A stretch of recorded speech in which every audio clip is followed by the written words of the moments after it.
নবী মুহাম্মদ সা এর দয়ার গল্প। নবী মুহাম্মদ সা এর জীবন সবসময় দয়া, ক্ষমা এবং মানবিকতার মিশ্রণে ভরপুর ছিল। তিনি তার শত্রুদের পর্যন্ত ক্ষমা করে দিতেন এবং মানুষের সাথে বিনয় ও উদারতার আচরণ করতেন। একবার এক ইহুদি মহিলা নবী মুহাম্মদ সা এর প্রতি শত্রুতা পোষণ করে তার পথে প্রতিদিন ময়লা ফেলে রাখত। কিন্তু নবী শাহ কোনো দিনও তাকে কিছু বলেননি।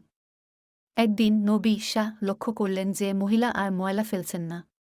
তিনি মহিলার খোঁজ নিতে তার বাড়ি গেলেন এবং দেখলেন তিনি অসুস্থ। নবী মুহাম্মদ সা মহিলার খোঁজ খবর নিলেন এবং তার সেবা করলেন। মহিলাটি তার এই মহানুভবতায় এতটাই মুগ্ধ হলেন যে তিনি ইসলাম গ্রহণ করলেন। এই গল্প আমাদেরকে শেখায় কিভাবে আমাদের জীবনেও দয়া ও ক্ষমার স্থান থাকতে পারে। নবী মুহাম্মদ সা এর জীবনের এই ঘটনাগুলি মানবিকতা ও ভালোবাসার অনন্য দৃষ্টান্ত হয়ে থাকবে সবসময়।